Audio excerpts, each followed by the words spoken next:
today with a real treat. One of our special guests today is an environmental biologist and a strong defender of reality. He has worked to produce some of the only valid research on this topic. Ladies and gentlemen, Colin Wright. Oh my God! Okay, thank you. Let me get this up here. I'll tell her. So I got my phone out too, so apologies about that. My name is Colin Wright. I'm an evolutionary biologist. I have a PhD in evolutionary biology, but credentials really need to take a back seat to arguments grounded in evidence and reason here. Yeah. It doesn't take a PhD to understand what males and females are and that they're different. And we're a sexually dimorphic species, and this has been true for millions and millions of years. Yep. So, firstly, I need to emphasize that our protests have nothing to do with transgender athletes here. Nothing I'm going to say is anti-trans. I don't know a single person who wants to actually ban transgender athletes from sports. I certainly don't. I see a sign across the street. It says, "We support trans and queer athletes." I support trans and queer athletes. What we're protesting isn't the inclusion of trans and queer athletes in female sports. We're protesting the inclusion of biologically male athletes in sports and leagues and events. Yep.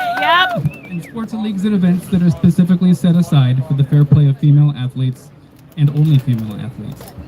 The very same rules that would prevent me from competing in female category should prevent any other male, regardless of how they happen to subjectively identify, from competing in the female category too. Yep.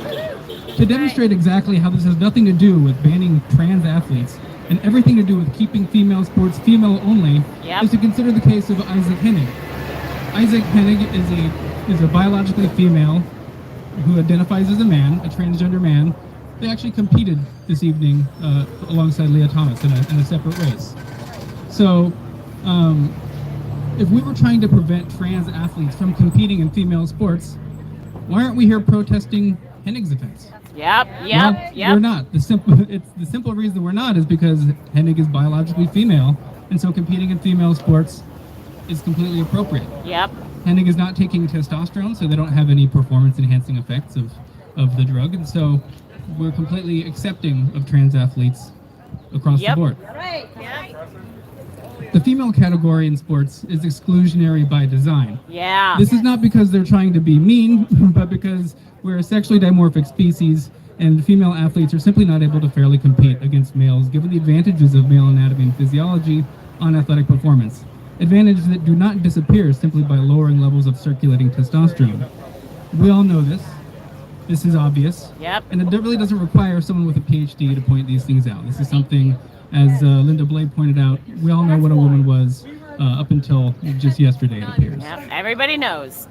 The science is clear on this matter too. For a long time, the arguments were that, we just need to wait for the science to come in to demonstrate that there's athletic differences between males and females.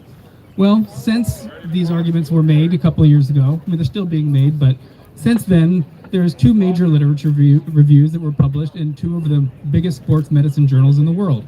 Both clearly lay out the substantial performance advantages that males have over females and demonstrate unequivocally that lowering testosterone for years on end does very little to close the performance gap. So in the end, we need to ask ourselves whether we believe female athletes have a right to their own protected sports category. Yeah. If not, that's truly the end of female sports.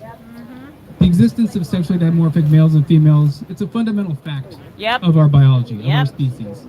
You cannot deny reality without producing absurdities. And males competing in female sports is an absurdity. Yeah. Justice is important, but justice must be grounded in fact. Otherwise, justice will never be truly eliminated, only relocated. Thank you.